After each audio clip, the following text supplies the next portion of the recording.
안녕하십니까. 뉴스 플러스 시작합니다. 팀원과 위메프의 기업회생 신문이 진행된 가운데 양사 대표는 연신 죄송하다며 고개를 숙였습니다. 검찰은 이들 업체에 대해 이틀째 압수수색에 나섰는데 압수물 분석을 마치면 경영진 조사가 본격화할 전망입니다. 잠시 뒤 이슈 플러스에서 짚어봅니다.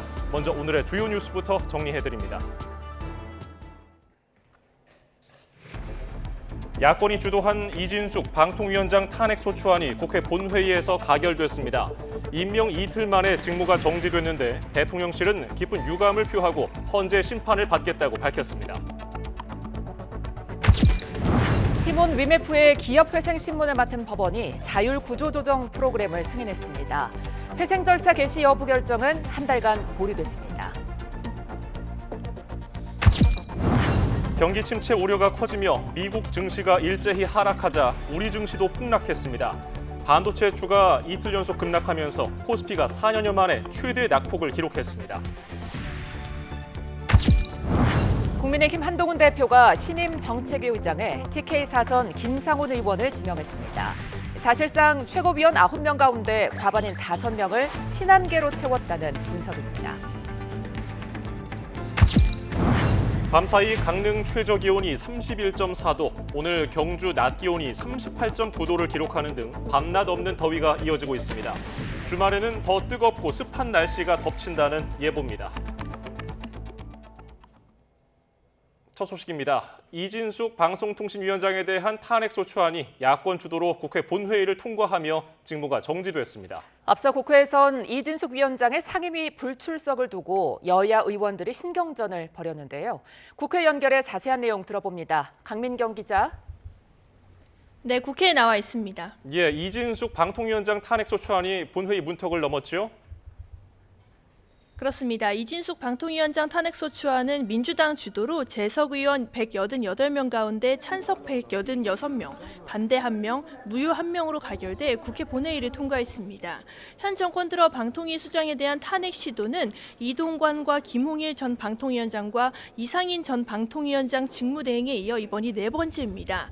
다만 이 위원장을 제외한 나머지 3사람은 탄핵안 표결 전에 자진 사퇴해서 실제 탄핵소추안이 국회 문턱을 넘은 건 이번이 처음입니다.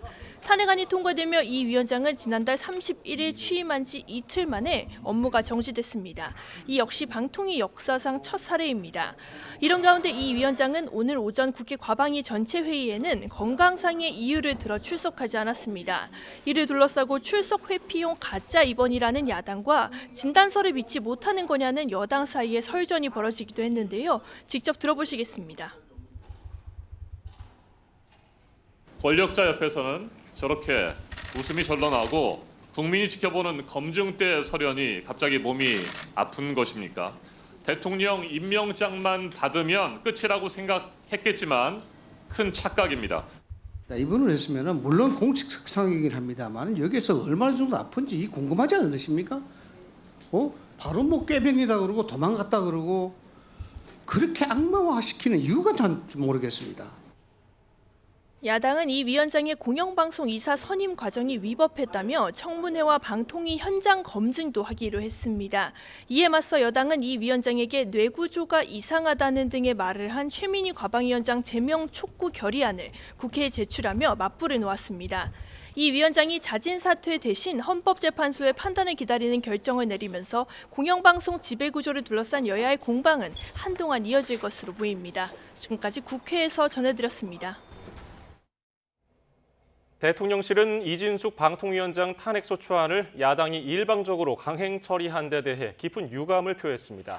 또 야당의 무도한 탄핵이야말로 반헌법적 행태라고 비난하며 이 위원장은 당당히 헌재의 심판을 받을 거라고 밝혔습니다. 취재기자 연결합니다. 신윤정 기자. 네, 용산 대통령실입니다. 예, 대통령실이 강경한 어조로 야당의 탄핵에 대한 입장을 냈는데요. 자세히 전해주시죠. 네, 대통령실 정혜전 대변인은 조금 전 브리핑을 통해 이진숙 방통위원장 탄핵안 강행 처리에 깊은 유감을 표한다고 밝혔습니다. 정 대변인은 야당이 헌정사상 유례 없이 취임 단 하루 만에 탄핵을 꺼내들었다며 하루 동안 대체 어떻게 중대한 헌법이나 법률 위반 행위를 저질렀다는 건지 묻고 싶다고 말했습니다. 이어 임기가 끝나는 공영방송 이사진의 후임을 적법하게 임명한 것 말고는 없다며 이런 무도한 탄핵이야말로 반헌법적이고 반법률적 행태라고 지적했습니다. 그러면서 야당의 탄핵 폭주에 맞서 이진숙 위원장은 당당히 헌재 심판을 받을 것이라고 강조했습니다. 또 방통위를 무력화시킨 책임은 전적으로 야당에 있다며 북한이 오물풍선을 보내는 것과 야당이 오물 탄핵을 하는 것이 대체 무슨 차이가 있는지 되묻고 싶다고 강하게 비판했습니다. 이와 함께 탄핵뿐 아니라 지난 2달간 야당이 발의한 특검만 9건이라며 정쟁용 탄핵과 특검을 남발하는 동안 여야가 합의해 처리한 민생 법안은 단 한 건도 없다고 말했습니다. 그러면서 야당의 횡포는 윤석열 정부의 발목 잡기를 넘어서 대한민국의 발목을 잡는 것이라며 국민의 심판을 받게 될 것이라고 덧붙였습니다. 대통령실 핵심 관계자는 이 위원장이 앞선 방통위원장들과 달리 자진 사퇴하지 않은 이유에 대해서 헌재 심판을 받게 되는 동안 직무가 정지되는 문제점이 있음에도 불구하고 탄핵의 악순환의 고리를 이번 기회에 끊겠다는 결심이 섰기 때문이라고 설명했습니다. 지금까지 용산 대통령실에서 YTN 신윤정입니다. 국회에서 탄핵안이 통과된 이진숙 방송통신위원장이 거대 야당의 횡포에 당당히 맞서겠다고 밝혔습니다. 이 위원장은 오늘 입장문을 통해서 이번 탄핵 소추안 의결로 방송통신위원회 업무가 마비될 위기에 처한 것에 깊은 유감을 나타냈습니다. 그러면서 이동관, 김홍일 전 방통위원장과 이상인 위원장 직무대행 등에 대해서 모두 3차례 정략적 탄핵 시도와 자진 사퇴가 있었지만 더는 악순환을 지속할 수는 없다고 강조했습니다. 이어서 거대 야당의 탄핵 횡포에 당당히 맞서겠다며 탄핵 소추의 부당함은 심판 과정에서 밝혀질 거라고 덧붙였습니다. 더불어민주당을 비롯한 야당이 국회 본회의에서 전국민 25만 원 지원법을 단독 처리했습니다. 뒤이어 노란봉투법도 본회의 안건으로 이름을 올렸는데요. 여당은 필리버스터, 즉 무제한 토론에 재차 돌입했습니다. 김다연 기자입니다. 22대 국회 더불어민주당의 1호 당론 법안인 이른바 전국민 25만 원 지원법이 야당 주도로 국회 문턱을 넘었습니다. 민생회복지원금 특별법은 경기 회복 차원에서 모든 국민에게 최소 25만 원을 지역 화폐로 주자는 내용을 담고 있습니다. 여당은 법안 통과 저지를 위한 필리버스터, 무제한 토론에 나섰습니다. 필리버스터 최장 시간 기록을 경신한 박수민 의원은 인기에 불리해도 할 말은 해야 한다며 13조 원을 살포해 경기를 살리겠다는 건 선심성 공약에 불과하다고 지적했습니다. 하향 평준화의 악순환 의식이 선거철 포퓰리즘으로 결합된 것입니다. 새로운 매표 행위라고 생각합니다. 반면 민주당은 윤석열 대통령이 민생 토론회를 통해 발표한 정책의 예산 규모가 900조 원에 달한다는 보도를 인용하며 퍼주기식 공약은 정부와 여당이 남발하고 있다고 맞받았습니다. 은발에 따뜻한 마중물이라도 주기 위해서 13조를 편성한 것이 어떻게 그것은 살포화되고 25만 원법이 국회를 통과한 직후 야당은 또 다른 쟁점 법안인 이른바 노란봉투법을 본회의 안건으로 올렸습니다. 노란봉투법은 파업 노동자에게 무분별한 손해배상 청구를 못하게 하는 게 골자인데 지난 21대 국회에서도 야당 주도로 추진됐다가 결국 폐기됐습니다. 여당은 사실상 기업인한테 일하지 말고 1년 내내 파업 대응만 하란 얘기라며 이를 불법 파업 조장법으로 규정하고 또다시 필리버스터에 돌입했습니다. 야당의 법안 상정과 여당의 필리버스터, 대통령의 제2요구권 행사 굴레가 반복되는 가운데 오는 5일 시작될 8월 임시국회에서도 각종 특검과 국정조사를 둘러싼 여야 대치가 이어질 전망입니다. YTN 김다연입니다. 대통령실은 야당이 추진하고 있는 전국민 25만 원 지원법과 관련해서 재원에 비해 효과가 크지 않고 헌법상 삼권분립 원칙에도 어긋난다고 비판했습니다. 대통령실 고위 관계자는 기자들을 만나 윤석열 정부의 정책은 어려운 계층을 겨냥한 지원인데 25만 원 지원법은 보편 지원이어서 잘 맞지 않는다며 이같이 밝혔습니다. 이어서 예산 편성권은 정부에 있다는 점을 강조하며 국회가 법률을 통해 행정부의 예산을 강제하는 건 상권 분립 원칙에 어긋나 위헌이라고 생각한다고 지적했습니다. 한동훈 대표가 친윤 정점식 정책위의장의 후임으로 TK 사선이자 상대적으로 개파색이 였다고 분류되는 김상훈 의원을 지명했습니다. 다음 주 초 나머지 당직 구성 마무리를 예고하면서 한동훈 체제 지도부 인선에 본격 속도가 붙는 모습입니다. 박정현 기자입니다. 전임 정점식 의장 사퇴 하루 만에 발표된 신임 정책위의장엔 대구 4선 김상훈 의원이 이름을 올렸습니다. 여야 대치 속 중책을 맡아 어깨가 무겁지만 민생 현안 법안 처리에 매진하겠다고 각오를 밝혔습니다. 동시에 집권 여당으로 윤 정부가 성공하는 길에 힘을 보태야 한다며 당내 화합을 강조했습니다. 민생 법안 처리에 주력하겠다는 말씀은 제가 드렸고 당내에 혹시 있을지도 모르는 사소한 어떤 갈등이라든지 그런 부분을 좀 같이 의견 수렴을 해가면서 임기 1년인 정책위의장은 의원들의 동의를 얻는 의원총회 추인 과정이 필요합니다. 당내 중진으로 개파색이었고 정책통으로 평가받는 김 의원을 낙점한 이유도 이 같은 임명 절차를 고려한 것으로 보입니다. 한 대표 역시 김 의장이 정책적으로 뛰어나고 안정감이 있다며 이 같은 해석을 뒷받침했습니다. 정 전 의장에 대해선 변화를 위해 어쩔 수 없는 결정이었다며 사퇴 결단에 감사의 뜻을 전했습니다. 다만 자신은 목표를 공유하는 사람이면 이견이 있다고 갈등으로 치부하지 않는다며 이번 사퇴 압박으로 갈등 소지가 커졌다는 일각의 해석에 선을 그었습니다. 그런 결정을 할 수밖에 없는 상황이라는 걸 제가 설명드렸고 정점식 위원님께서 이 대승적 차원에서 본인이 그렇게 말씀해 주신 것에 대해서 저는 대단히 고맙게 생각합니다. 사무총장에 이어 정책위의장까지 당 3력 인선이 마무리된 가운데 최고의 유일한 공석인 지명직 최고위원회는 친한계 원내 김종혁 전 조직부총장이 사실상 낙점됐습니다. 최고위 구성원 9명 가운데 5명을 친한계로 채우면서 주도권 확보에 성공했다는 관측 속 이르면 다음 주 초 남은 주요 당직 인사가 완료되는 대로 한동훈 후의 본격 행보가 시작될 거란 전망입니다. YTN 박정현입니다. 예, 조금 전에 전해드린 대로 더불어민주당을 비롯한 야당이 국회 본회의에서 전국민 25만 원 지원법을 단독 처리한 것과 관련해서 행정안전부 장관 이상민 장관이 전국민 25만 원 지원법에 대해서 제의 요구를 건의하겠다는 속보가 들어왔습니다. 네, 이상민 장관 25만 원 지원법은 정부의 고유 권한을 침해한 것이라고 설명했으며 대규모 현금성 지원은 재정적, 경제적 부작용이 예상된다고 설명했습니다. 또 지역사랑 상품권은 단기간 내 지급이 사실상 불가능하다면서 오늘 통과된 전국민 25만 원 지원법에 대해서 제의 요구를 건의하겠다는 입장을 밝혔고요. 관련 내용은 이어지는 뉴스에서 보다 자세히 전해드리겠습니다. 예, 다음 소식입니다. 조국혁신당 조국 대표는 우원식 국회의장에게 교섭단체 구성 요건을 완화해달라고 건의했습니다. 오 의장을 예방한 조 대표는 조국혁신당이 원내 12석을 차지한 정당이지만 국회 운영에 있어선 0석이라며 690만 표를 얻은 정당이 그에 합당한 지위를 가져야 한다고 말했습니다. 오 의장은 조 대표 말에 공감하면서도 교섭단체 요건을 낮추도록 국회법을 고치는 건 역시 교섭단체 간 합의가 있어야 한다며 국민의힘과 민주당의 혁신당의 입장을 잘 전하겠다고 답했습니다. 밤사이에 강릉 최저기온이 31.4도를 기록해 관측 이래 가장 더웠습니다.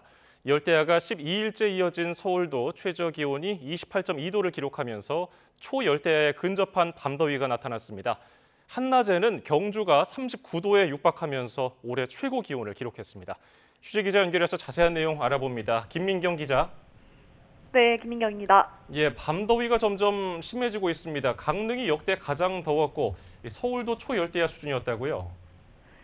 네, 밤더위의 기세가 무섭습니다. 특히 강릉은 나흘째 초열대야가 이어진 가운데 지난 밤 사이에는 최저기온이 31.4도를 기록하면서 관측 이래 가장 더운 밤으로 기록됐습니다.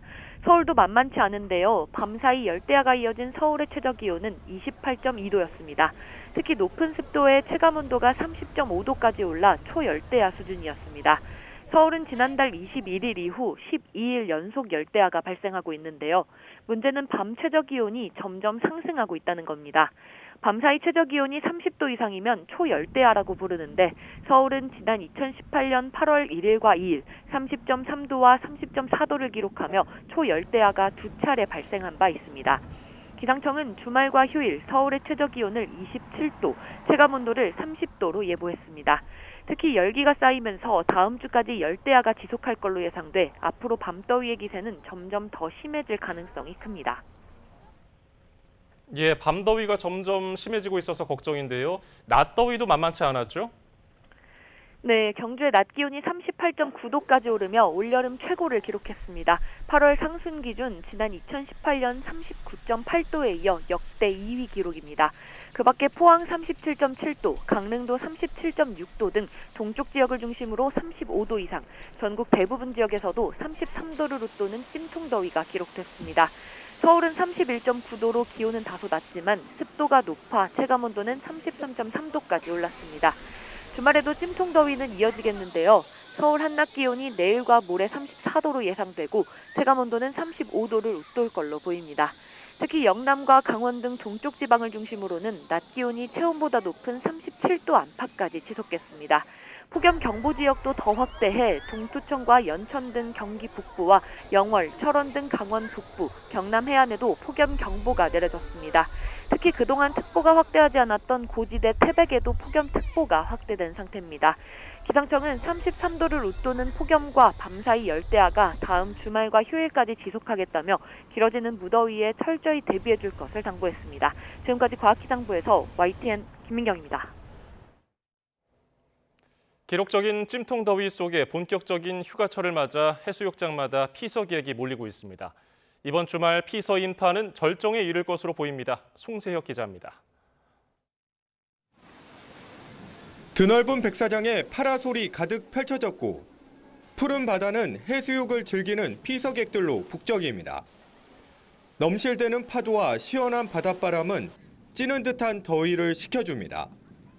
가족, 친구와 함께하는 오랜만의 휴가여서 더 즐겁습니다. 휴가 내가지고 고등학교 친구들이랑 경포대 놀러 왔는데 물도 시원하고 깨끗하고 좋은 것 같습니다. 올여름 강원 동해안 해수욕장을 다녀간 피서객은 318만 명. 지난 주말에만 80만 명이 찾았습니다. 본격적인 휴가철을 맞아 이번 주말 해수욕장마다 올여름 들어 최대 인파가 몰릴 것으로 보입니다. 피서가 절정에 이르면서 안전사고 예방도 비상입니다. 강원 동해안 해수욕장에는 수상안전요원 590여 명이 배치됐고 대규모 해수욕장은 빠른 물살이 먼바다 쪽으로 흐르는 이른바 이안류를 실시간 감시하는 체계를 운영합니다. 또 해수욕장 15곳에 상어 출몰을 막기 위한 그물망이 설치됐고 해파리 퇴치도 수시로 이루어집니다. 상어 퇴치기도 설치하고 해파를 방지 위해서 전문 인력도 투입하고 장비도 투입해서 안전하게 관리하고 있습니다. 되풀이되는 바가지 요금 단속도 강화됩니다. 강원도는 오는 16일까지 해수욕장 파라솔과 튜브 대여 요금 등을 집중적으로 점검할 방침입니다. YTN 송세혁입니다. 계속된 폭염으로 어제 하루에만 100명 넘는 온열 질환 환자가 발생했습니다. 질병관리청은 어제 하루 104명이 전국 병원 응급실에 열사병, 열탈진 등의 증세로 실려와 치료를 받았다고 밝혔습니다. 지난 5월 20일부터 어제까지 신고된 올여름 온열 질환 환자 수는 1,305명이며 이 가운데 6명이 숨진 것으로 보고됐습니다. 올여름 폭염으로 가축 21만 6천 마리가 폐사한 것으로 나타났습니다. 농림축산식품부는 지난달 31일 기준 폭염으로 닭 19만 9천 마리와 돼지 1만 5천 마리가 폐사했다고 밝혔습니다. 전체 사육 마리수의 각각 0.1%, 0.14% 수준으로 수급에 미치는 영향은 미미한 것으로 파악됐습니다. 대규모 정산 지연 사태를 일으킨 뒤에 법원에 기업 회생을 신청한 팀원과 위메프에 대해 법원이 자율구조조정지원제도 ARS 프로그램을 승인했습니다. 두 회사는 채권자와 정부, 관련 기관과 협의회를 구성해서 변제 절차를 논의하는데 검찰 수사가 변수가 될 수 있다는 전망이 나옵니다. 자세한 내용은 취재기자 연결해 알아봅니다. 홍민기 기자.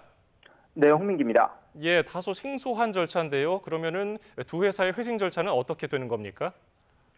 네, 서울회생법원은 우선 신문 절차를 마친 뒤 조금 전인 5시 반쯤 두 회사에 대해 자율 구조조정 지원 절차 ARS 프로그램을 승인한다고 밝혔습니다. 이에 따라 두 회사와 채권자는 서로의 피해를 최소화하기 위한 변제 방안 등을 법원의 지원 아래 협의할 기회를 갖게 됩니다. 법원은 여기에 정부와 관련 기관까지 참여하는 회생 절차 협의회를 오는 13일 열겠다고 밝혔습니다.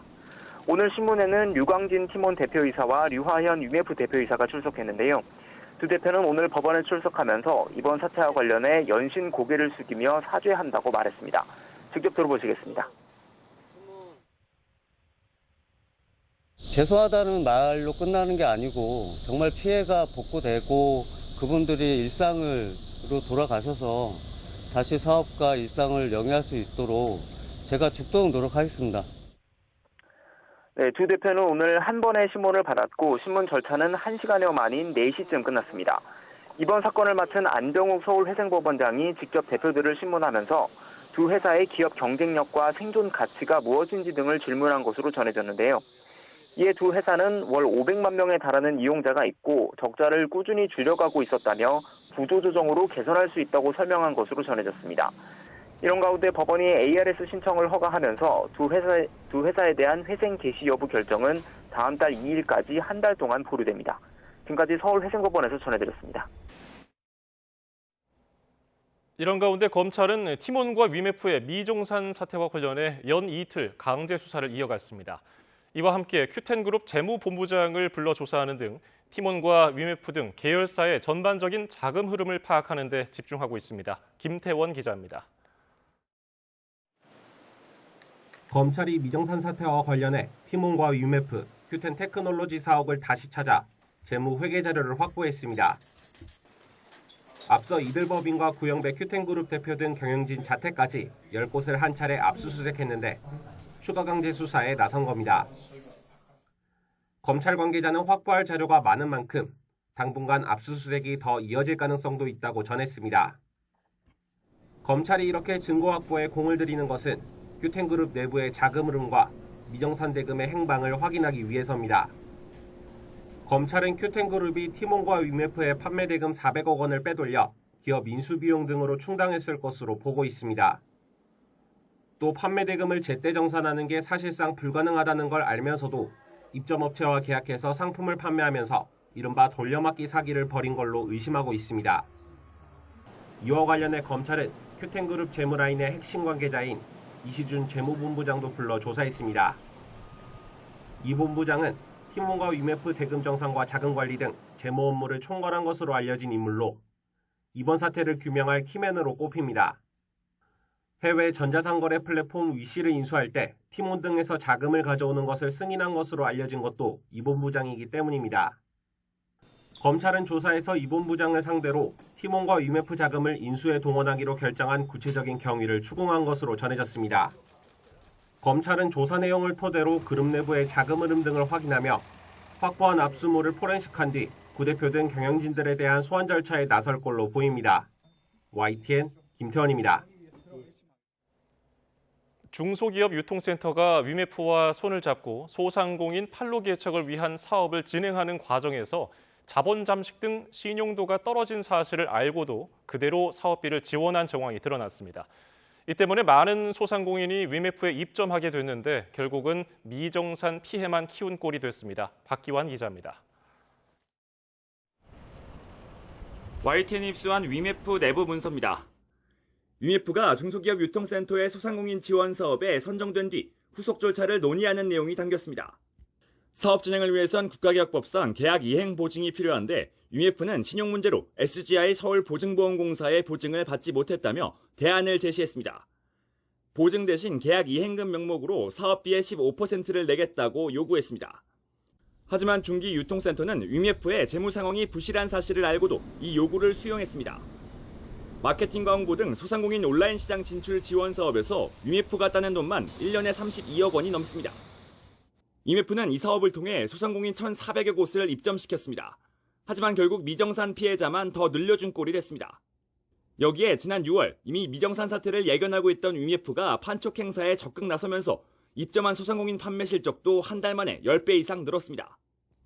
5월? 6월부터? 얘네가 진짜 이걸 이렇게 종영을 하고 쿠폰을 막 붙이는 건가? 그게 저도 너무 의심이 들어서 근데도 쿠폰을 세게 붙여서 계속 올리더라고요, 매출을.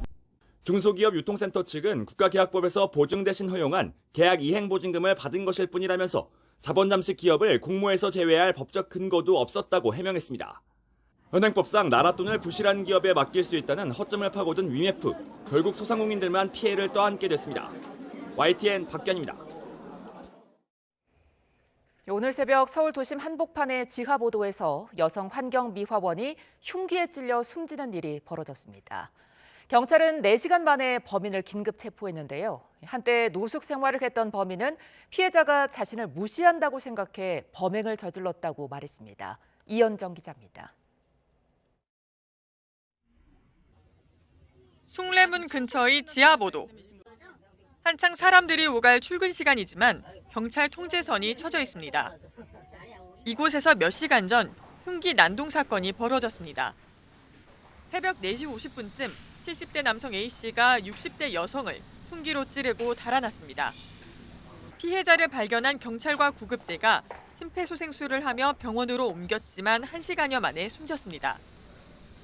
피해는 흥분하고 여자 신발 같은 게 조금 하는데 뒹굴뒹굴하고 경찰들이 있더라고. 그래서 통제하고 있더만 엄청 시끄럽더라고요. 피해자는 중구 용역업체 소속 환경미화원이었습니다. 평소처럼 새벽 일찍 지하보도를 청소하러 나왔다 참변을 당한 겁니다. 알 수가 없어요. 전혀 말이 없어요. 무슨 윤인사 정도만 하고 지나가요. 나오실 때가 됐는데 안 온다고 지금 그러고. A씨는 달아난 지 4시간 만인 오전 8시 50분쯤 경찰에 긴급 체포됐습니다. CCTV 영상을 분석해 추적에 나선 경찰은 범행 장소에서 불과 1km가량 떨어진 쪽방촌 근처 골목에서 A씨를 붙잡았습니다. 한때 노숙자였던 A씨는 지금은 동자동 여인숙에 사는 것으로 조사됐습니다. 또 피해자와는 노숙 생활을 하던 지난해 5월경부터 알고 지냈는데 대화하던 중 자신을 무시한다는 생각에 범행을 저질렀다는 취지로 경찰에 진술했습니다. 경찰은 범행 당시 A씨가 술을 먹거나 마약을 한 상태는 아니었던 것으로 보고 있습니다. 경찰은 A씨의 행적 등을 분석해 정확한 범행 경위를 조사할 방침입니다. YTN 이현정입니다. 천만 유튜버 쯔양에 대한 공갈방조 혐의 등을 받는 유튜버 카라큘라와 쯔양 전 남자친구의 변호사 최모 씨가 구속심사를 받고 있습니다. 앞서 쯔양을 협박해 돈을 갈취한 혐의 등을 받은 유튜버 구제혁이 구속된 가운데 이들의 구속 여부는 이르면 오늘 밤에 결정될 걸로 보입니다. 표정호 기자입니다. 유튜버 카라큘라와 변호사 최 씨는 취재진을 피하려는 듯 영장심사 2시간여 전에 법원 청사가 아닌 검찰청의 비공개 통로를 통해 법정에 입장했습니다. 카라큘라는 구속된 유튜버 구제혁이 쯔양을 협박해 돈을 뜯어내려는 것을 알고도 방조한 혐의로 사전 구속 영장이 청구됐습니다. 또 구제혁과 공모해 다른 인터넷 방송인에게 5,200만 원을 갈취한 혐의로도 고발됐습니다. 쯔양 전 남자친구의 변호사 최 씨는 쯔양을 협박해 돈을 뜯어내려고 한 혐의 등을 받습니다. 앞서 카라큘라는 자신을 포함한 사이버 해커들이 과거사를 빌미로 쯔양을 협박하고 돈을 요구했다는 의혹이 불거지자 사실이 아니라고 부인하며 유튜버 은퇴를 선언했습니다. 저는 결코 쯔양님을 협박하여 돈을 갈취한 사실이 없습니다. 다만 절대로 협박을 공모하거나 또는 돈을 받거나 그러한 사실은 전혀 없습니다. 변호사 최 씨는 쯔양의 과거 정보를 구제혁에게 넘긴 의혹도 받습니다. 쯔양은 최 씨의 보복이 두려워 고문 계약을 체결하고 돈을 지급했다며 최 씨를 검찰에 고소했습니다. 기자로서 수행할 수 있는 언론 관련 업무 계약서를 작성해서 월 165만 원을 드리기로 했었어요. 입금한 돈은 2,300만 원이 좀 넘고 앞서 쯔양을 협박해 5,500만 원을 뜯어낸 혐의 등을 받는 구제혁은 지난달 26일 2차 가해 우려 등을 이유로 구속돼 검찰 조사를 받고 있습니다. 재판부는 카라큘라와 최 씨에 대해서도 이런 부분을 중요하게 볼 것으로 보입니다. 그동안 있었던 여러 가지 행위들이 사실 방송을 통해서 또한 언론을 통해서 노출이 많이 됐습니다. 심지어 지금 혐의를 받는 피의자들이 직접적으로 공개를 하면서 피해 사실이 커진 어떤 측면도 있거든요. 일종의 2차 가해로 판단된다면 법원도 이 부분에 대한 여러 가지 고려들을 할 것으로 보입니다. 카라큘라와 최 씨에 대한 영장 발부 여부는 이르면 오늘 밤 결정될 것으로 보입니다. YTN 표정우입니다.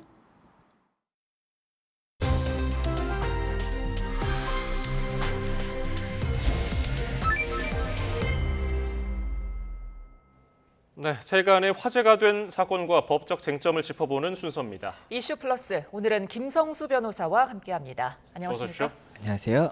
예, 법원이 대규모 미정산 사태를 일으킨 팀원과 위메프의 기업 회생 개시 여부를 결정하기 위한 신문을 오늘 가졌는데요. 팀원과 위메프 대표의 출석 모습을 먼저 보고 이야기 이어가겠습니다. 그룹 차원의 노력도 있겠지만 이사에서 독자적인 생존을 팀원 대표로서 모색을 해야 된다고 생각하고 말씀하셨던 M&A나 투자 유치도 당연히 염두에 두고 다시 사업과 일상을 영위할 수 있도록 제가 죽도록 노력하겠습니다. 팀원이랑 위메프 간에 돈이 오간 경우도 있었는지 이거 아셨는지 좀 궁금합니다. 오갔던 건 있습니다. 어떤 내역으로 혹시 오갔을까요? 대여금. 구영배 사장께서 생각하시는 그 그림은 큐텐 전체, 위메프 팀원 다 같이인데 그것만 넉넉고 있다 보니까 이러면 아니다 싶어서 독자 생존 방안을 저도 모색했고요. 계속 그 과정을 할 겁니다. 예, 양사 대표 오늘 법원 출석하면서 기자들을 만나서 한 얘기 들어보셨습니다.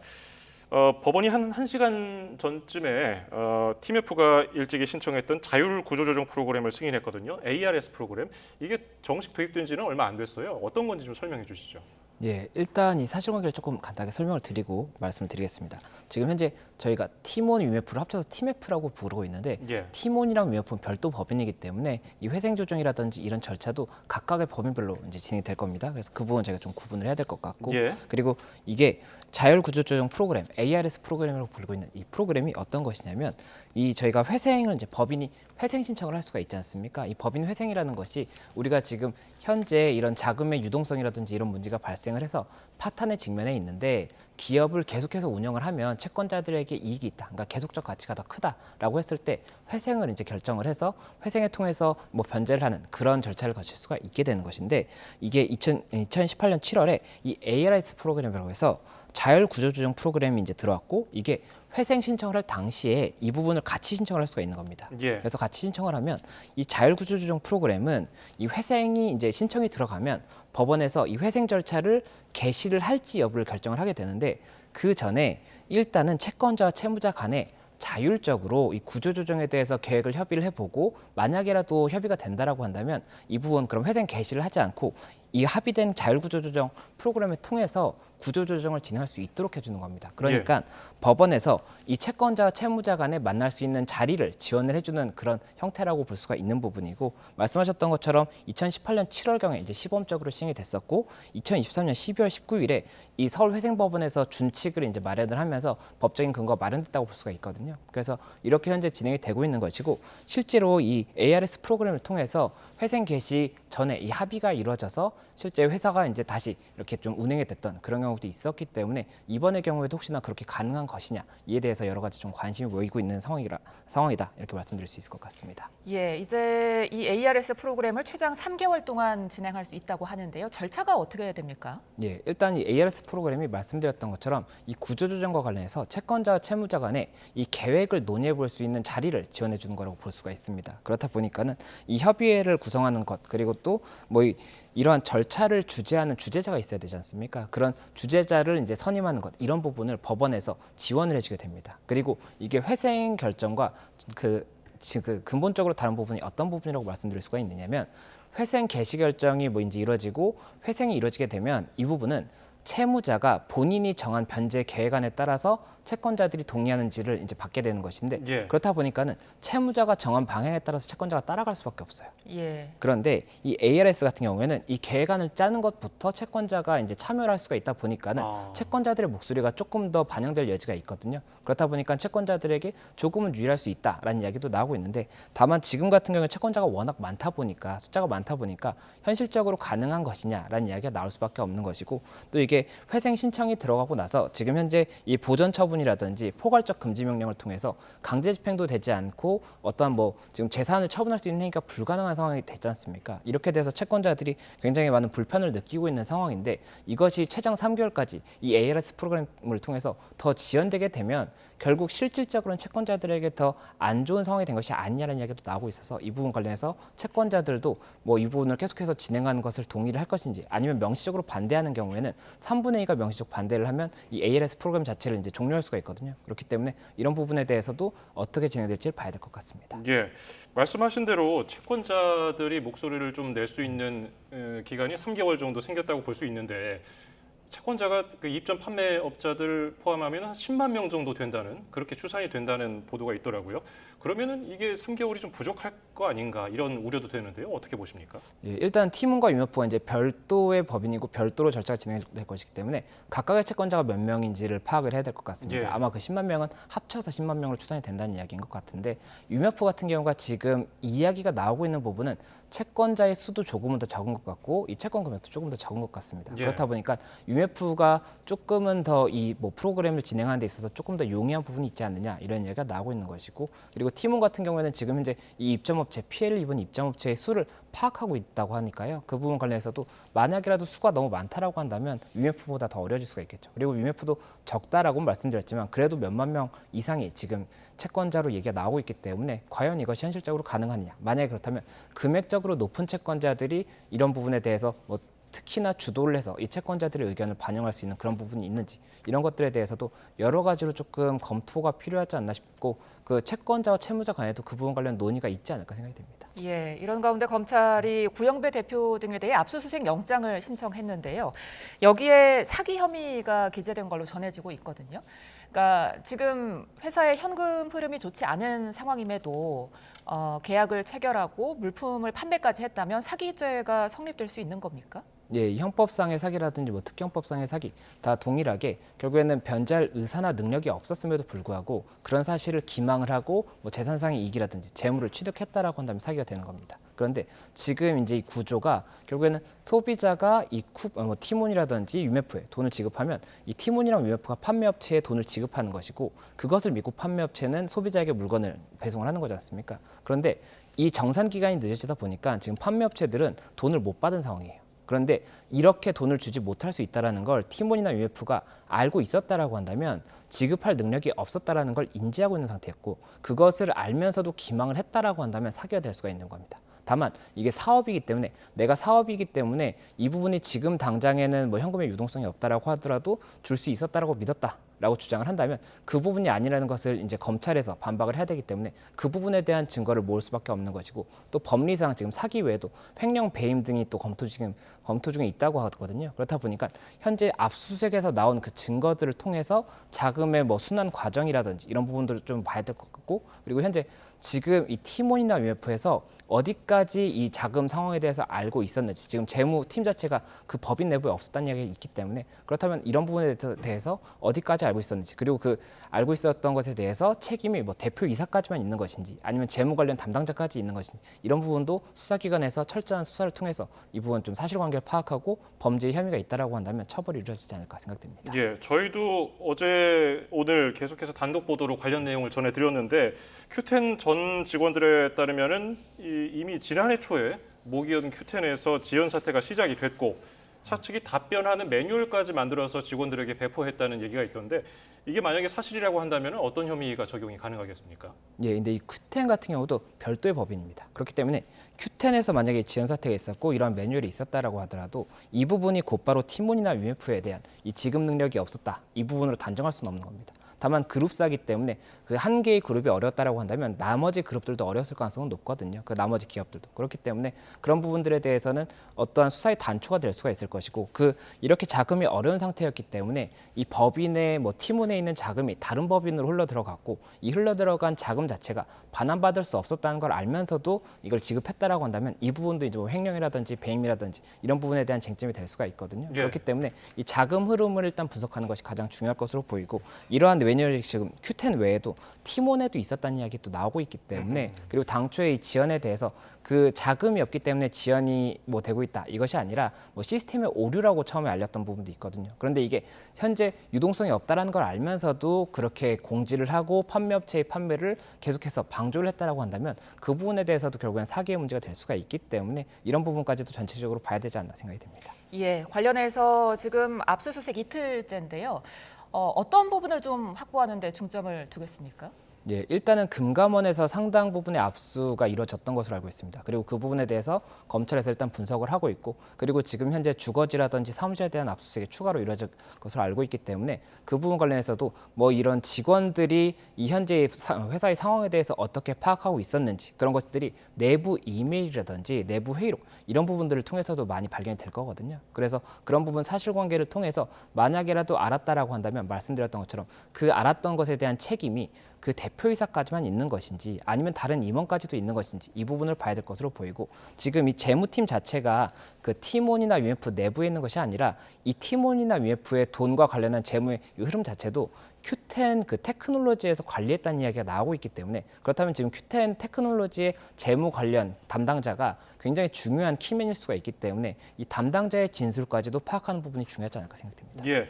재무본부장은 불러서 조사를 하고 있거든요. 수사 당국이. 그런데 지금 Q10 수장, 그러니까 대표 경영진에 대한 수사는 언제쯤 이루어질지 이것도 좀 궁금한데요. 예, 일단 이 피해자의 조사는 모든 사실관계를 파악한 다음에 이루어진다고 볼 수가 있습니다. 예. 왜냐하면 이 부분이 어떠한 사실관계를 지금은 추측하는 단계지 않습니까? 그렇기 때문에 이 추측하는 단계에서 이 자금 순환에 대해서 계좌이체 내역이라든지 현금을 출금했다 아니면 수표를 출금했다라고 한다면 그 수표 추적을 통해서 이 수표가 어디로 갔는지 이런 것도 확인을 해야 되고 또 그리고 중요 참고인이라든지 아니면 피해자가 될 수 있는 참고인 이런 사람들에 대해서도 사실관계를 확인하는 그 조사를 거쳐서 만약에라도 그 진술이 사실이라고 한다면 그 부분에 대해서 이제 맞는 그 근거 자료를 확보를 해야 될 것이고 만약에라도 지금 확보한 자료와 다른 부분이 있다라고 한다면 그 부분도 또 다시 파악을 해서 정확한 사실관계를 일단은 그 검찰이나 수사기관에서 파악을 합니다. 그리고 나서 그 다음에 가장 중요한 피의자들을 부르게 됩니다. 예. 그리고 그 피의자들을 불렀을 때는 지금 현재 이만큼의 자료를 모았지 않습니까? 이만큼의 자료에서 의심되고 있는 사실관계를 질문을 하게 되고 그 질문 과정에 대한 답에서 만약에라도 우리가 확보하고 있는 자료와 다른 부분이 있다라고 한다면 그 부분은 일단 혐의가 있을 것으로 볼 가능성이 높거든요. 그리고 만약에라도 우리가 알고 있는 것과 다른 부분이 있다라고 한다면 그 부분에 대해서 다른 근거가 있느냐 이런 걸 물어보게 되는데 그 근거가 있는지 여부에 대해서 또 이제 사실관계 파악이 다를 수가 있습니다. 그리고 현재 그래서 구속영장을 왜 치지 않는 것이냐라는 이야기가 나오고 있는 것인데 예. 이 영장을 치기 위해서는 결국에는 법원에서 이 피의자에 대해서 상당한 이 혐의의 의심이 있어야 되는 부분이 있고 또 그리고 증거인멸이라든지 도주의 우려가 있는 부분이 있어야 됩니다. 그렇기 때문에 증거인멸이나 도주의 우려가 없다라고 한다면 불구속 수사가 원칙이기 때문에 이 구속영장을 치지 않는 것이고 또 만약에 있다고 하더라도 이 부분 이제 법원에 상당한 의심이 있다라는 걸 확인하기 위해서는 피의자 조사의 진술 조석 정도는 있어야 되거든요. 예. 이렇게 진술을 하는데 우리가 확보한 증거와 다른 말을 하고 있다. 그리고 우리가 확보한 증거만으로도 혐의가 있는 것으로 보인다. 이런 부분을 일단 해야 되는 부분이 있을 것이고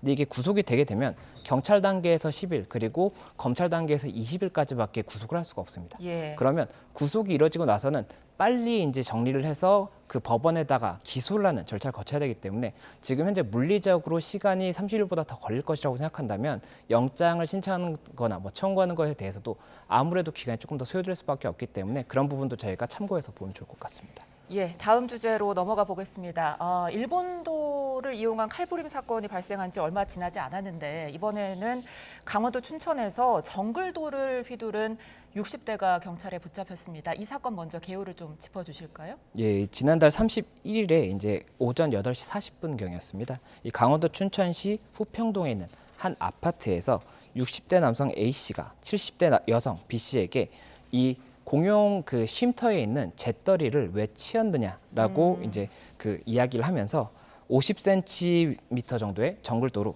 이 여성을 위협했다는 그런 소식이고, 이와 관련해서 현재 특수협박 혐의로 조사 중에 있다는 소식입니다. 예, 그런가 하면은 숭례문 인근 지하보도에서 또 한 여성을 흉기로 살해한 남성이 경찰에 붙잡히는 일도 있었습니다. 저희가 조금 전에 보도해드리기도 했는데 최근에 유독 흉기와 관련한 좀 잔혹한 사건이 잇따르는 것 같습니다. 시민들의 불안감도 좀 가중되고 있고요. 어떻게 바라보고 계십니까? 예, 아무래도 이 흉기 관련 이런 좀 많은 공격 상황이 발생을 하고 있기 때문에 작년에도 저희가 한 이맘때쯤이었을 겁니다. 굉장히 많은 이런 좀 흉기 사건이 있었지 않습니까? 그런데 예. 또다시 이런 사건이 발생하다 보니까 굉장히 조금 많은 불안감이 가중을 하고 있고, 특히나 이번에 이제 보도됐던 사건 중에 일본도 사건도 있었지 않습니까? 저희가 예, 뒤에서 예. 다루겠지만, 그런데 이런 일본도 사건이나 이런 부분 관련해서도 이런 흉기로 사용될 수 있는 이런 검이나 이런 부분에 대해서 너무 이 관리가 허술한 것이 아니냐 이런 얘기가 나오고 있는 것이 있고, 그리고 이 정글도 같은 경우에 이 정글도도 굉장히 위험한 흉기처럼 이제 형태가 돼 있는 경우도 있는데,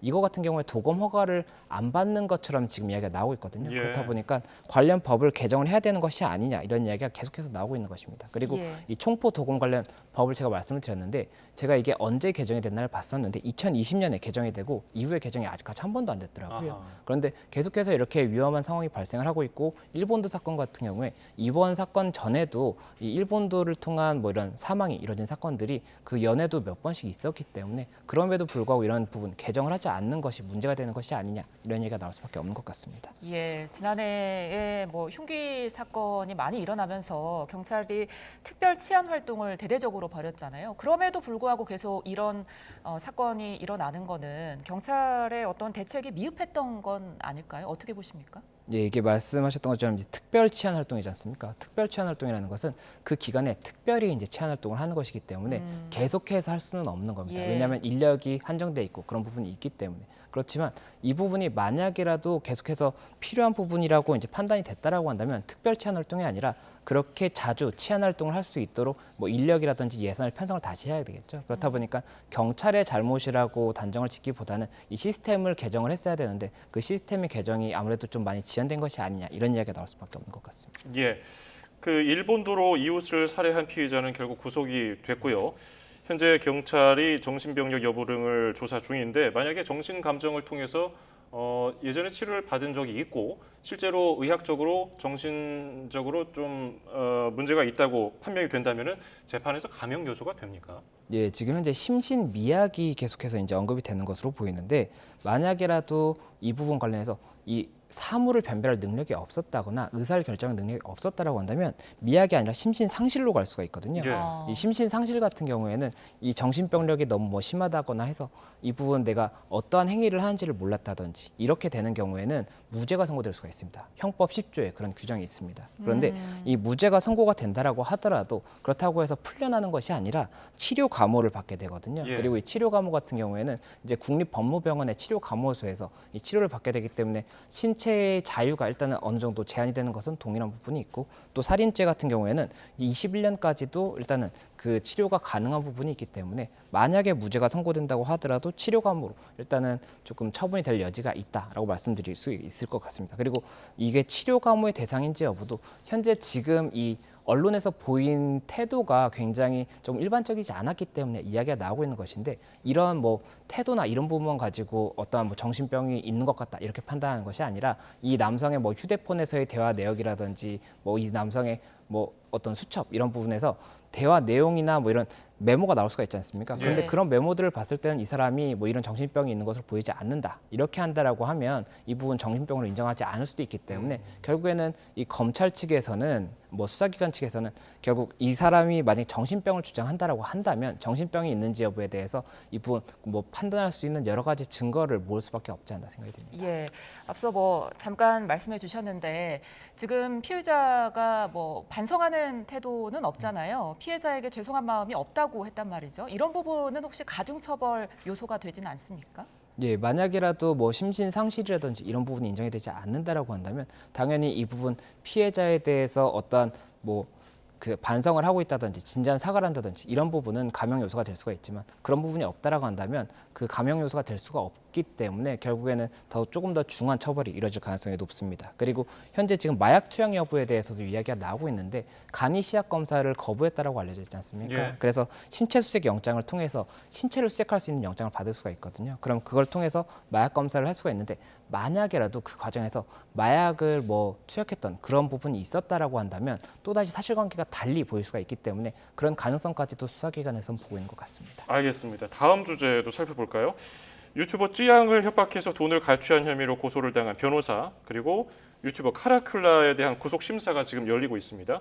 앞서서 구제역과 주작 감별사는 구속이 됐는데 구속 여부 어떻게 전망하십니까?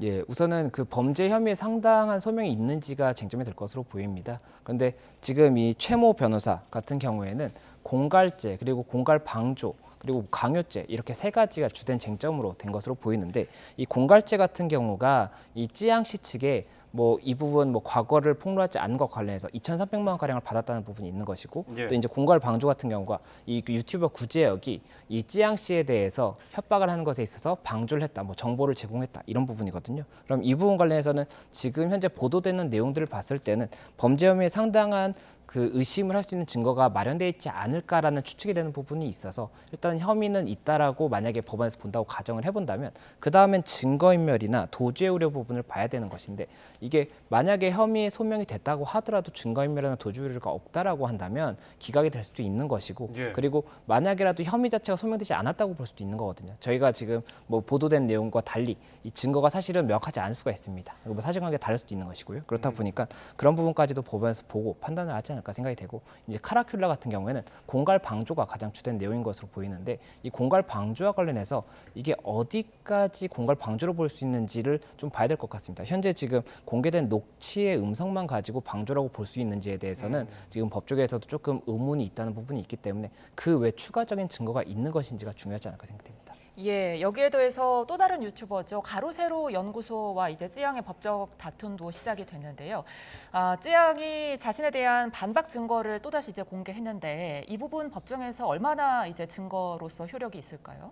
예, 아직까지 이 법정에서의 다툼 자체가 시작 단계이기 때문에 그 과정에서 계속해서 서로 간의 증거가 제출이 될 가능성이 높습니다. 예. 그리고 쯔양 씨가 지금 일단 전면적으로 반박한 부분이 어떤 것이었냐면 가로세로 연구소에서 쯔양 씨가 당초 최초의 해명 영상에서 이 소속사 전 대표와의 관계와 관련해서 탈세 관련도 전 대표로 인한 부분이 있었고 또 술집에서 근무한 사실이 있기는 하지만 그것도 전 대표와 관련한 부분이 있었다 이런 이야기가 있었습니다. 그리고 이제 이런 여성의 수술과 관련한 그런 부분과 관련해서도 이제 그 이후에 그 부분은 이야기가 나왔는데 그 부분과 관련해서도 전 소속사 대표로 인한 부분이 있었다 이렇게 지금 해명 영상을 추가로 밝혔는데 이와 관련해서 이제 가로세로 연구소 측에서는 달리 주장을 했었기 때문에 이 관련 어느 쪽이 진실인지에 따라서도 이 법정 공방에서의 결과가 달라질 수가 있는 것이고 그걸 뒷받침하는 서로 간의 증거를 제출하는 것이 가장 중요할 수가 있기 때문에 증거가 어떻게 제출되는지가 일단은 저희가 지켜봐야 되는 부분이 아닌가 생각이 됩니다. 예. 그동안 유튜브에 대해서 좀 자율성을 강조해주다 보니까 여기서 불법도 많이 나오고 탈법도 나오는 거에 대해서 경각심이 커지는 이번 사건이었습니다. 법률적인 규제에 대해서는 어떻게 보십니까? 예, 일단은 결국에 이 사적 제재라든지 사이버 레카라고 하는 이런 이 유튜버들의 행위가 기본적으로 명예훼손이라든지 모욕 이런 부분들이 전제가 돼 있는 것이 아니냐라는 이야기가 있었고 그렇다 보니까 이 부분에 대해서 이 처벌의 수위를 피해자가 입는 그 피해만큼의 처벌의 수위를 올려야 된다라든지 아니면은 이 수익을 얻는 것 자체를 방지함으로써 이러한 위법 행위를 하는 것에 대한 동력을 일단은 끊는 그런 방법이 지금 좀 검토가 되고 있기 때문에 이런 부분들에 대해서 법 개정이 이루어져야 될 것으로 보이고 만약 개정이 된다라고 해서 실질적으로 내가 수익이 되지 않는다라고 한다면 불법 행위를 하지 않겠죠. 그렇다 보니까 그런 부분에 대해서 이번 기회에 면밀히 검토가 돼서 법 개정이 이루어지지 않나 생각이 듭니다. 예, 여기까지 듣겠습니다. 이슈 플러스 오늘은 김성수 변호사와 함께했습니다. 오늘 말씀 고맙습니다. 고맙습니다.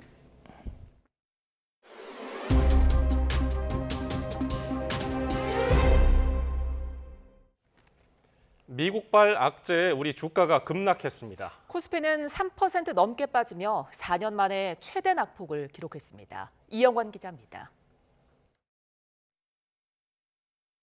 우리 주식시장은 파랗게 질린 채 문을 열었습니다. 내림세를 이어가며 코스피는 2달 만에 2,700선 아래로 미끄러졌습니다. 100포인트 넘게 빠지면서 4년여 만에 최대 낙폭을 기록했습니다. 시가총액 1위인 삼성전자가 4%, 2위인 SK하이닉스가 10%대로 13년 만에 가장 많이 떨어져 지수를 끌어내렸습니다. 코스닥도 4%대 하락에 770선으로 주저앉았습니다.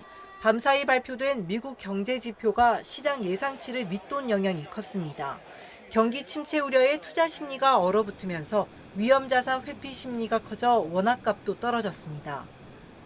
전체적인 지표들의 움직임, 특히 고용시장에서의 그런 움직임들이 좀 더 악화된다라고 하면 시장은 거기에 맞춰서 반응을 할 가능성이 높죠. 상반보다는 하방에 대한 압력이 꽤 높게 작용할 가능성이 높다.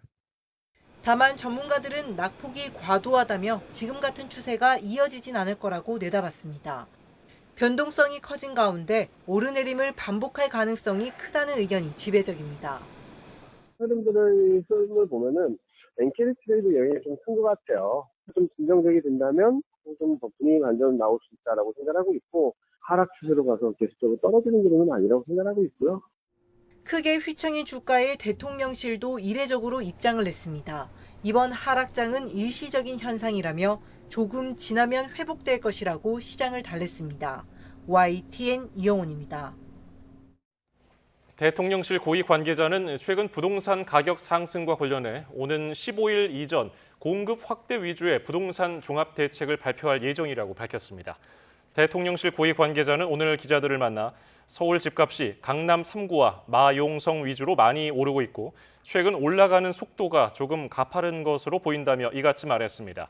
현재 관계부처 간 대책을 논의하고 있다며 주요 내용은 공급 대책 위주로 정부가 할 수 있는 모든 대책을 검토하고 있다고 덧붙였습니다. 다만 대출 규제 등 금융 대책도 포함되는지에 대해서는 대출 규제나 금융 쪽도 다 보고는 있다면서도 이번에 포함될지는 결정되지 않았다고 답변했습니다. 연일 폭염의 기록이 새로 쓰이고 있습니다. 오늘 경주 기온이 38.9도까지 올라서 올여름 들어 가장 더웠는데요. 더위는 밤낮도 가리지 않고 있습니다. 강릉에서는 지난 밤사이 최저 기온이 31.4도를 기록해서 관측 이래 가장 높았는데요. 기록적인 폭염에 연일 특보도 확대 강화하고 있습니다. 대부분 지역에 폭염 경보가 내려졌고요. 심지어 강원, 태백 등 높은 산간 지역에도 폭염주의보가 발령 중입니다. 오늘 밤사이에도 더위는 계속되겠습니다. 주말 아침부터 후텁지근하겠는데요. 내일 서울 아침 기온 27도, 강릉 29도, 대구는 28도 보이겠고요. 낮에도 오늘만큼 더운 날씨에 대비해 주셔야겠습니다. 서울 한낮 기온이 34도, 강릉 36도, 광주는 35도까지 지속겠습니다. 이렇게 기온이 폭발적으로 오르면서 내일 남부지방을 중심으로는 요란한 소나기가 지나겠습니다. 휴일인 모레에도 무더위 속에 동쪽 지방에는 소나기가 지나겠고요. 다음 주에도 폭염과 열대야가 내내 이어지겠습니다. 날씨였습니다. 이진숙 방송통신위원장이 임명된 지 이틀 만에 국회에서 이 위원장 탄핵 소추안이 가결됐습니다. 이 위원장이 건강상 이유로 국회 현안 질의에 나오지 않은 걸 두고 여야의 날선 공방도 벌어졌습니다. 이준혁 기자입니다. 6개 야당이 공동으로 낸 이진숙 방송통신위원장 탄핵소추안이 발의 하루 만에 국회에서 가결됐습니다. 여당은 본회의장을 나가 표결에 참여하지 않았습니다. 총 투표수 188표 중 가 186표, 부 1표, 무효 1표로 가결되었음을 선포합니다. 전임자들과 달리 탄핵안 표결 전에 사퇴하지 않은 이 위원장은 임명 이틀 만에 직무정지 상태에 놓이게 됐습니다. 같은 날 열린 국회 과방위 현안 질의에선 이 위원장이 건강상 이유로 불출석한 걸 두고 여야가 설전해버렸습니다. 하루 전 임명장 받을 땐 멀쩡했는데 회피용 가짜 입원이 아니냐는 야당 지적에 여당은 의사 진단서도 못 믿느냐고 맞받았습니다. 이진숙 위원장은 용산에 가서 대통령과 면담하고 그 면담 과정이 방송을 통해서 중계된 바 있습니다.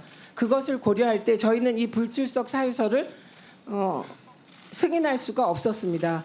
존경하는 위원장님은 아마 의사 면허증이 있는 것 같습니다. 지난번에는 뇌 구조가 이상하다라고 진단을 내리셨는데 이번에는 이 진단서가 믿지 못하겠다. 야당은 이 위원장의 공영방송 이사 선임 과정이 위법했다며 청문회와 방통위 현장 검증도 하기로 했습니다. 이 위원장과 김태규 부위원장이 의견이 일칠 때까지 7, 8차례 투표를 반복했다는 이사 후보 압축 과정을 두고 비정상적이라는 지적도 나왔습니다. 아니 전반적으로 저는 이거를 기업에서 이런 식으로 사람을 뽑는 경우가 있을까요? 제가 공천대보고 미스코리아 심사대보 다 해봤는데 이건 처음입니다. 제가. 여당은 최민희 과방위원장 제명 촉구 결의안을 국회에 제출하며 맞불을 놨습니다. 청문회 과정에서 이 위원장에게 뇌구조가 이상하다는 등 막말과 협박을 했다는 겁니다. 수차례 뇌구조가 이상하다는 막말을 반복했습니다. 국민을 섬기는 국민의 대표자 국회의원으로서의 자격을 상실한 것이라고 봅니다. 이 위원장 직무정지로 방통위는 헌법재판소 판단이 나올 때까지 최소 수개월 동안 업무 마비가 불가피할 것으로 전망됩니다. 공영방송을 둘러싼 여야의 이른바 방송 전쟁도 더 치열해질 것으로 보입니다. YTN 이준엽입니다. 대통령실은 이진숙 방송통신위원장의 탄핵안이 야당 단독으로 국회를 통과한 것을 북한의 오물풍선에 빗대 오물탄핵이라고 강도 높게 비판했습니다. 이어서 야당의 폭주에 맞서 이진숙 방통위원장이 당당히 헌법재판소의 심판을 받을 거라고 밝혔습니다. 강희경 기자입니다. 국회에서 야당 단독으로 이진숙 방송통신위원장 탄핵소추안이 가결된 직후 대통령실이 브리핑을 열고 더불어민주당을 강하게 규탄했습니다.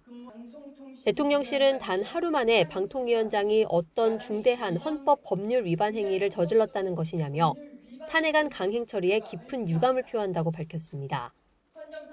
특히 민주당이 22대 국회에서 지난 2달 동안 발의한 탄핵안만 7건이라며 이딴 탄핵안 발의가 북한의 오물풍선과 다를 바 없다고 날을 세웠습니다. 북한의 오물풍선을 보내는 것과 야당이 오물탄핵을 하는 것이 대체 무슨 차이가 있는지 되묻고 싶습니다. 대체 누구를 위한 탄핵입니까? 이어 야당의 탄핵이야말로 반헌법적 행태라며 이진숙 후보자가 이번엔 자진 사퇴 없이 헌법재판소의 판단을 받을 예정이라고 말했습니다. 야당의 탄핵 폭주에 맞서 이진숙 위원장은 당당히 헌재 심판을 받을 것입니다. 대통령실 관계자는 헌재 심판을 받는 동안 직무가 정지되는 문제점이 있지만 탄핵의 악순환의 고리를 끊겠다는 의지로 이 같은 결심을 내렸다고 배경을 설명했습니다. 이진숙 위원장도 입장문을 내고 탄핵소추와 자진사퇴의 악순환을 끝내기 위해 거대 야당의 탄핵소추 횡포에 당당히 맞서겠다고 밝혔습니다. 이와 함께 대통령실은 방송사법에 이어 야당 단독으로 국회를 통과하고 있는 각종 법안에 대해서도 비판의 목소리를 높였습니다.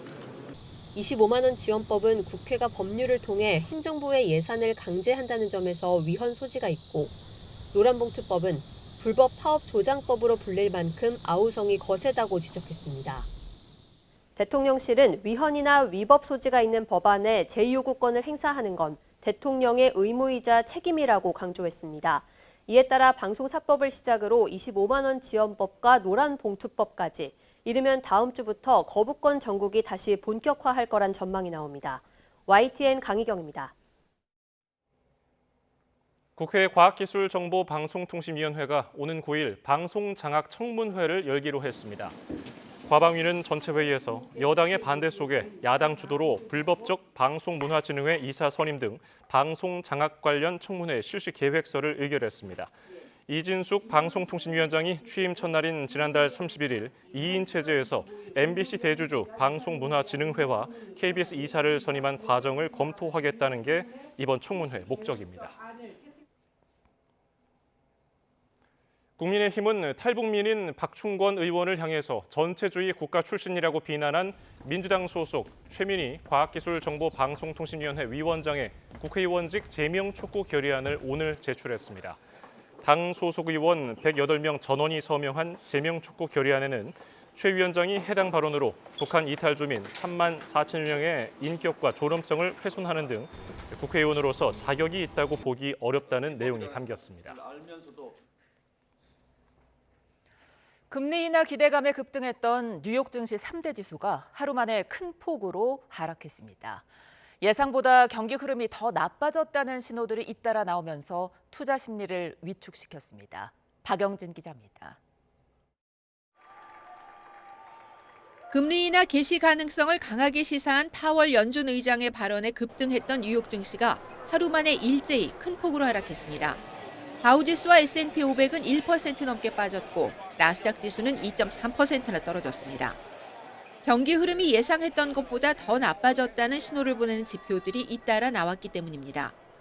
지난주 신규 실업수당 청구 건수는 24만 9천 건으로 약 1년 만에 최대치를 기록했습니다. 또 신규 주문과 생산 등 공장 가동률을 나타내는 제조업 구매자 관리 지수도 46.8로 넉 달째 하락해 제조업 불황에 대한 우려를 키웠습니다. Well, to get to 2%, there's collateral damage. And collateral damage is a slowing of the economy. 전날 13% 가까이 급등했던 엔비디아가 6.67% 급락하는 등 반도체 기술주들이 폭락했고 특히 2분기 실적이 예상치를 크게 밑돈 인텔 주가는 시간외 거래에서 20%가량 급락했습니다. 중동 지역 긴장 고조로 급등했던 원유 가격 역시 경기 위축 우려로 하락했습니다. 미 연준이 금리 인하 타이밍을 놓친 것 아니냐는 불만이 터져나오는 가운데 이제 금리 인하 폭을 놓고도 시장의 논란이 커질 것으로 보입니다. YTN 박영진입니다. 미국 경기 침체 우려로 일본 증시 대표 지수인 니케이 지수도 5% 넘게 폭락했습니다. 니케이 지수는 오늘 전거래일보다 5.81% 급락한 35,909에 장을 마쳤습니다. 교도통신 등 일본 언론들은 지난 1987년 이후 사상 두 번째로 하락폭이 컸다며 미국 경기 침체 우려에 미 증시가 급락한 것이 영향을 미쳤다고 분석했습니다. 인천의 한 아파트 지하 주차장에서 발생한 전기차 폭발 화재 여파로 수백 세대 주민들이 물과 전기가 끊겨 불편을 겪고 있습니다. 경찰과 소방은 합동 감식을 벌여 정확한 화재 원인을 찾고 있습니다. 임예진 기자입니다.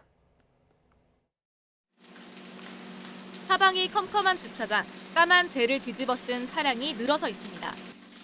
털굴만 가까스로 남은 모습도 여기저기 눈에 띕니다. 주차된 전기차에서 시작된 불은 삽시간에 인근 차량으로 번져 8시간 20분 만에 진화됐습니다. 불이 꺼진 지 17시간이 지났지만 여전히 열기와 탄내가 가득합니다. 차량들은 이렇게 형체를 알아볼 수 없을 정도로 완전히 녹아내렸습니다.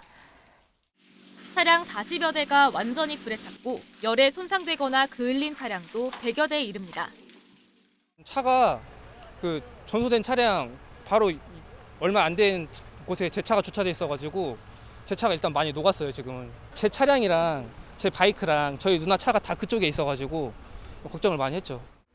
화재 여파는 주민 일상생활까지 바꿔놨습니다. 480여 세대의 전기가 끊기고 물도 나오지 않는 상황. 급하게 몸을 피하거나 구조된 주민들은 지자체에서 마련한 임시 대피소에서 밤을 지새워야 했습니다. 지금 이불이며 옷이며 다 까만 분진에 쌓여 있고 아무것도 전기, 수도 하나도 안 들어. 저희도 그냥 올라가서 급한 짐만 당장 챙겨 내려왔습니다. 소방과 경찰은 전기차 업체와 함께 합동 감식을 벌여 화재 원인을 조사하고 있습니다. 불이 난 전기차 주인은 며칠 전부터 차량을 세워둔 것으로 알려졌는데 경찰은 CCTV 분석을 통해 진위를 파악하고 있습니다. 이런 가운데 전기차 보급량이 늘면서 전기차 화재 발생도 해마다 증가하고 있습니다. 전기차는 일반 내연기관 차보다 불이 날 위험이 큰 데다 한 번 나면 진압도 쉽지 않습니다. 이 때문에 전기차 화재 주요 원인 중 하나인 배터리 과충전에 특별히 주의해야 한다는 지적도 나옵니다. 안전 마진이 없는 가득 과충전시킨다 이렇게 얘기를 하는데 그러다 보면은 이 배터리 셀 자체가 견딜 수 있는 강도가 굉장히 취약해진다는 거기 때문에 특히 화재를 방지해주는 가장 좋은 방법은 한 10%, 20%를 남기고 충전해 주는 거예요. 지하 주차장은 화재 시 연기 배출이 잘 되지 않고 진압 장비 진입도 쉽지 않아 큰 불로 이어질 수 있는 만큼 미리미리 대비가 필요해 보입니다. YTN 임혜진입니다. 서울 강남의 한 유흥주점에서 술 취한 여종업원을 성폭행한 혐의를 받는 성동구 의회 의원이 구속기로에 놓였습니다. 구속영장 실질 심사를 위해 법원에 출석한 해당 의원은 혐의를 전면 부인했습니다. 유서현 기자입니다. 고개를 숙인 채 법원에서 나오는 성동구 의회 소속 A 의원. 앞서 취재진을 피해 법정에 들어갔던 A 의원은 심사를 마치고 나오면서 혐의를 강하게 부인했습니다. 피해자는 술 한두 잔 마시고 정신 잃었다는데 입장 어떠시죠? 상대방이 수사받고 무죄가 크겠습니다. 일행한테 직접 망고라고 시키신 건가요? A 의원은 국회의원 선거날이었던 지난 4월 10일 서울 서초구의 한 유흥 주점에서 여 종업원을 성폭행한 혐의를 받습니다. 지역 주민 행사를 마치고 뒤풀이를 위해 해당 유흥주점을 방문했던 것으로 파악됐습니다. 사건이 벌어진 유흥업소입니다. A 의원은 일행이 망을 보는 사이 술에 취한 여 종업원을 상대로 범행을 저지른 것으로 전해졌습니다. A 의원은 합의하에 관계했던 것이란 입장이지만 경찰은 혐의가 인정된다고 보고 성폭력 처벌법상 특수 준강간죄로 구속영장을 신청했습니다. 망을 본 일행 3명도 형사 입건했습니다. 특수 준강간죄는 흉기 등 위험한 물건을 지니거나 2명 이상이 합동해 심신상실 등 저항할 수 없는 상대를 성폭행할 경우 성립합니다. 실제로 가담하지 않고 망만 받더라도 범행을 공모했다면 혐의 적용이 가능합니다. A 의원은 재작년 지방선거에서 민주당 후보로 출마해 당선됐습니다. 최근 경찰 수사가 시작되자 탈당계를 제출했지만 민주당 서울시당은 징계위원회를 열어 A 의원을 제명했습니다. A 의원의 구속 여부는 이르면 오늘 밤 나올 것으로 보입니다. YTN 유서연입니다. 대구지방검찰청은 부인에게 흉기를 휘둘러 살해한 혐의로 80대 A씨를 구속해 재판에 넘겼습니다. A씨는 지난달 15일 아침밥을 차려주지 않고 자신을 무시한다는 이유로 70대 부인을 나무방망이로 때리고 흉기를 휘둘러 숨지게 간 혐의를 받습니다.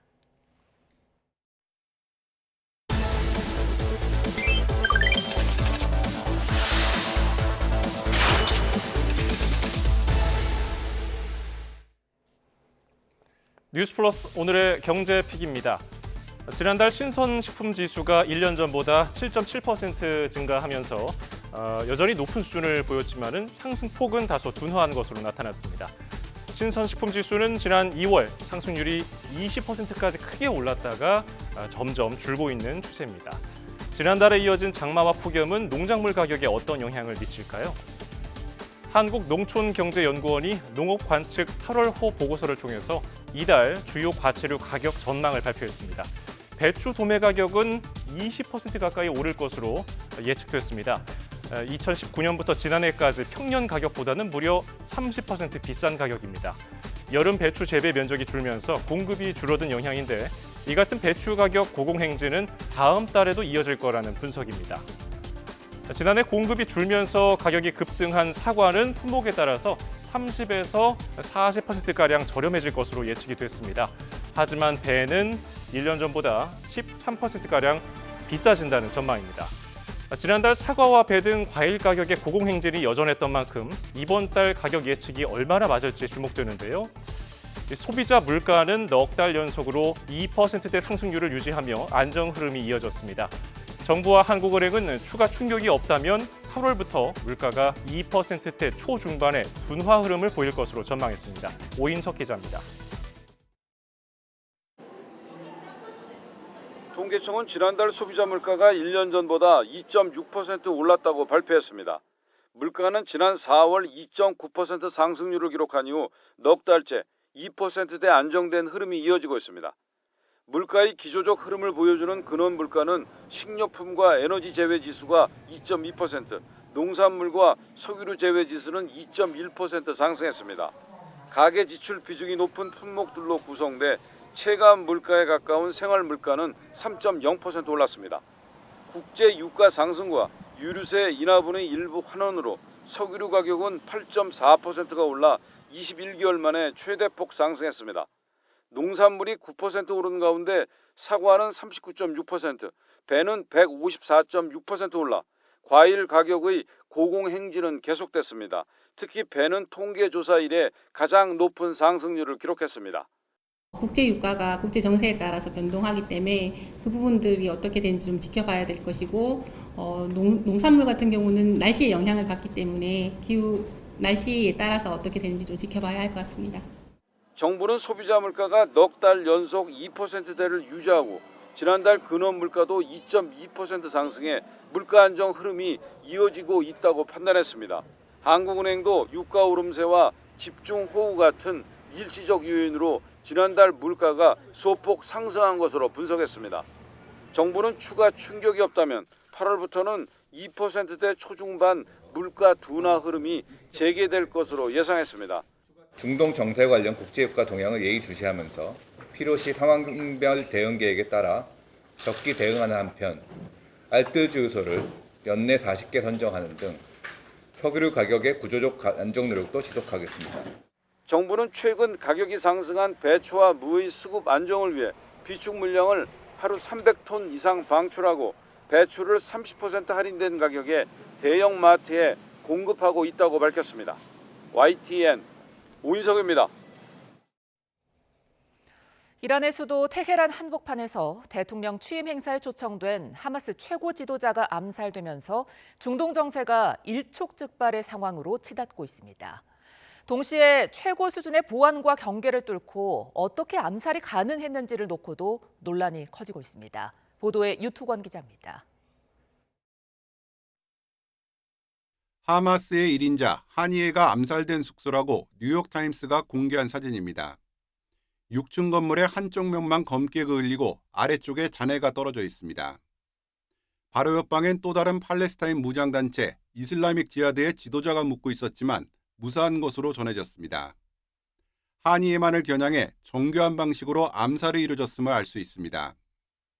이란 혁명수비대가 운영하는 귀빈용 숙소는 평소 각종 비밀회의의 장소로도 이용된 것으로 알려졌습니다. 뉴욕타임스는 익명의 현지 관리들을 인용해 2달 전쯤 숙소 내부에 설치된 폭탄이 원격 조종으로 폭발했다고 보도했습니다. 월스트리트저널도 이란에 잠입한 이스라엘 정보기관 모사드의 공작팀이 사전에 설치한 폭탄을 터뜨렸다고 전했습니다. 다만 폭탄을 반입한 경위는 확인되지 않았다고 덧붙였습니다. 이런 보도 내용은 스텔스 기능을 갖춘 F-35나 공격용 드론에서 미사일을 발사했을 가능성이 크다는 대다수의 관측을 뒤엎는 겁니다. 이란 혁명수비대도 외부의 발사체로 공격을 받았다며 보도를 부인한 것으로 알려졌습니다. 하지만 어떤 경우든 이란 내부에 조력자가 있거나 오랜 기간 동선이 노출됐을 가능성이 커지고 있습니다. Israel's basically sending a message to the Iranians: we can kill any one of you, anywhere, anytime. 이란 내에선 정보 보안 당국의 책임을 물어 대규모 숙청을 해야 한다는 목소리도 나오는 것으로 전해졌습니다. YTN 유투원입니다. 본격적인 휴가철을 맞이한 가운데 다음 주 대전에서는 영시 축제가 시작됩니다. 대전 원도심 일대가 거대한 축제장으로 변하고 다채로운 행사들도 마련됐다는데요. 이장우 대전시장 연결해 이야기 나눠보겠습니다.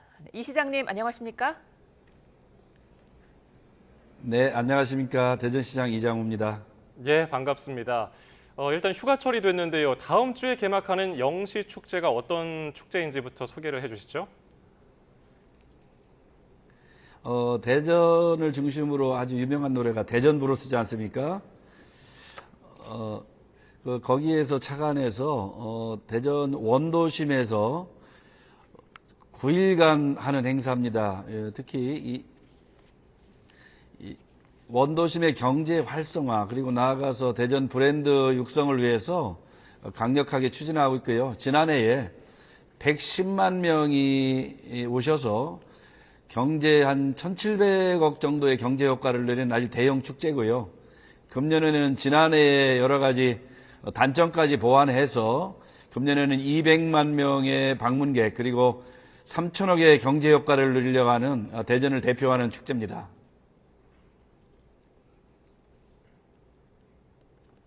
예. 네, 올해 축제에는 규모도 더 커지고 더 많은 볼거리 그리고 즐길거리가 마련됐다고 하던데요. 어떤 행사들이 진행됩니까? 그렇습니다. 9일 동안 하면서 매일 퍼레이드가 있습니다. 매일 이 퍼레이드의 성격이 다른 퍼레이드를 하게 되고요. 개막일에는 공군 블랙이글스의 시범 공연으로 출발해서 다양한 퍼레이드 그리고 원도심 전역의 공간 1km 안에 있는 모든 공연장 그리고 갤러리 또 과거 충청남도 도청을 포함한 가족 프로그램 이런 다양한 프로그램들이 9일 동안 전개되겠습니다. 오후 2시에서 시작돼서 밤 12시에 끝나는 한여름밤의 축제라고 보시면 되겠습니다. 예. 아주 무더운 날씨에 넓은 공간에서 다채로운 행사가 진행되다 보니까 많은 분들이 몰릴 것 같은데요. 안전관리 대책은 충분히 마련하셨습니까? 그렇습니다. 우선 가장 중요한 것이 안전관리고요.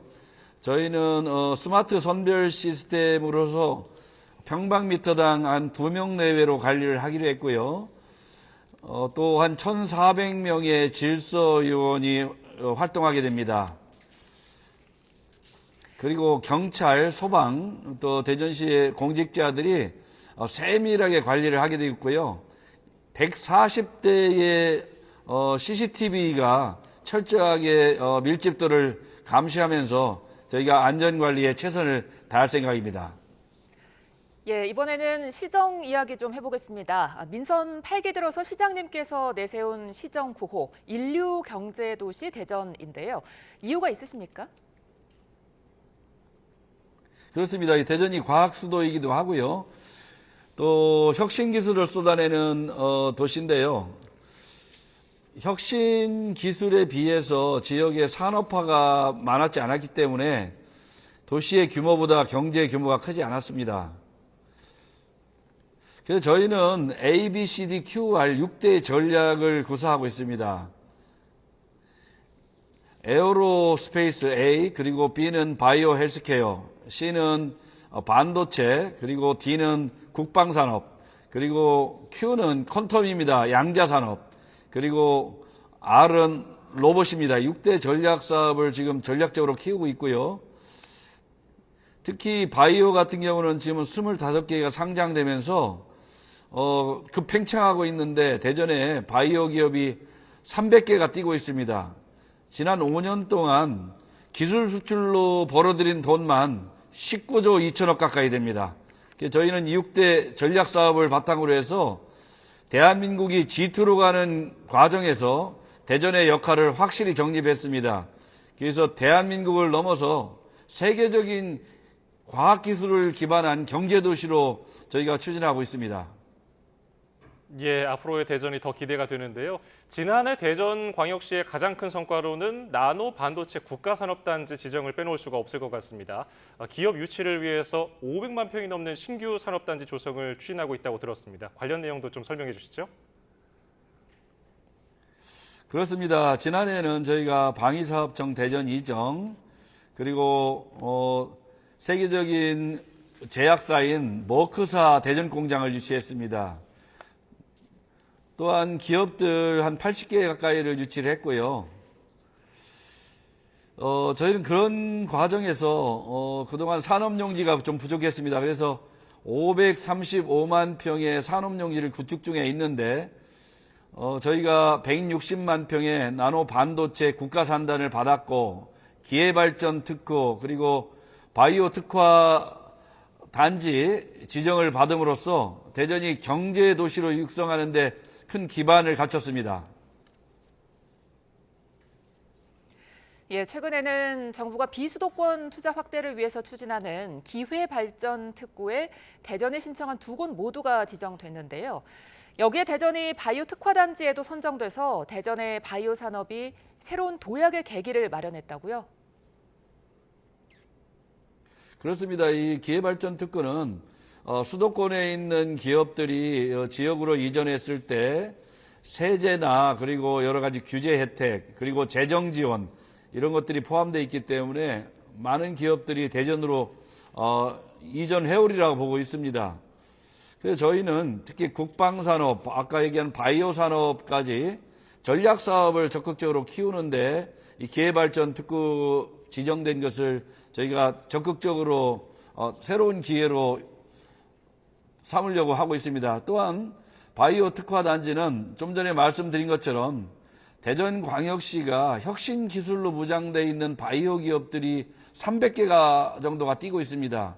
10년 안에 대전이 대한민국 바이오 산업을 석권하리라고 보고 있고 10년 정도 되면 보스턴을 뛰어넘을 거로 저희는 예상하고 있습니다.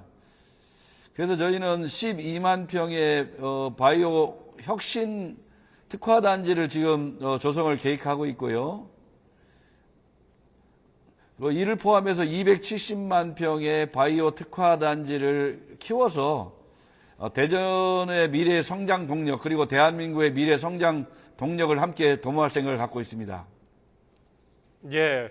그리고 또 많은 대전 시민들이 바라고 있던 도시철도 2호선 트램 사업도 추진이 된다고 들었습니다. 오는 10월에 첫 삽을 뜬다고 하는데 수소 트램 차량 제작이 시작됐습니까? 그렇습니다. 저희가 친환경 수소 트램으로 확정을 했고요. 총 사업비는 1조 4,800억 정도 됩니다. 이미 차량은 발주해서 현대 로텀이 사실은 낙찰을 받았고요. 저희가 금년 10월쯤이면 공식적으로 공사에 들어가게 되겠습니다.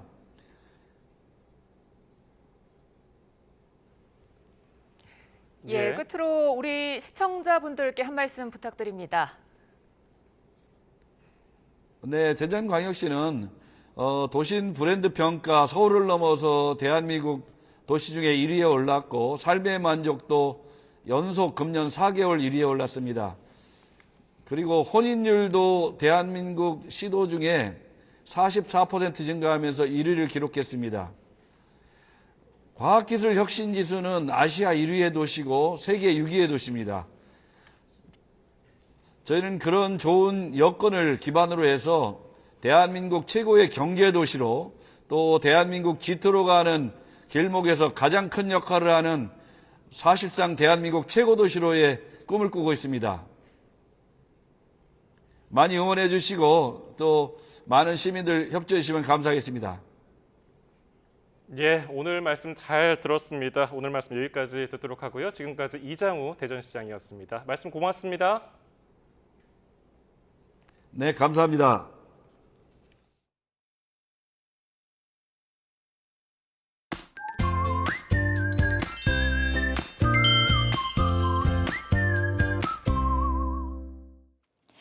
전국이 가마솥처럼 펄펄 끓고 있습니다. 지난 밤 사이 강릉은 31.4도를 기록하면서 관측 이래 가장 더운 밤이었죠. 네, 맞습니다. 연일 폭염의 기록이 새로 쓰이고 있는데요. 오늘 경북 경주는 38.9도로 올여름 들어서 가장 더웠습니다. 이 주말과 휴일에도 폭염이 맹위를 떨치면서 밤에는 열대야가 또 낮에는 찜통 더위가 기승을 부리겠습니다. 내일과 모레 서울 낮 기온은 34도까지 치솟겠고요. 습도가 높아서 체감하는 더위는 이보다 더 심하겠습니다. 이 치솟는 기온에 대기 불안정이 심해지면서 내일은 남부를 중심으로 또 모레는 동쪽 지방을 중심으로 요란한 소나기가 지나겠습니다. 다음 주말까지도 열대야가 장기간 이어질 것으로 보이고요. 낮에는 찜통 더위 속에 소나기가 자주 내리겠습니다. 네, 이렇게 길게 이어지는 폭염에 지난해보다 전력 수요가 빠르게 늘고 있습니다. 산업통상자원부는 기업들이 휴가를 마치고 돌아오는 다음 주 평일 올여름 최대 전력 수요가 발생할 것이라고 전망했는데요. 이 가정에서도 냉방이 필수인 요즘 이 전력 사용량을 최대한 줄이는 방법이 있다고 합니다. 네, 가장 먼저 에어컨을 처음 켤 때는 희망 온도를 낮게 설정하고 또 강풍으로 켜는 게 좋다고 하는데요. 네, 오히려 에어컨을 약하게 틀면 실내 온도를 낮추는 데 시간이 오래 걸려서 전력 사용량이 늘어난다고 합니다. 또 선풍기나 에어 서큘레이터를 함께 이용하면 냉방 효율이 훨씬 개선되고요. 에어컨 필터도 자주 청소해주는 게 좋습니다. 필터를 2주마다 청소하면 전기요금이 많게는 30%가량 줄어든다고 합니다. 지금까지 날씨 캔버스의 고은재, 신미림이었습니다. 뉴스플러스 오늘 순서 여기까지입니다. 잠시 뒤 뉴스퀘어 저녁 8시 뉴스가 방송됩니다. 고맙습니다.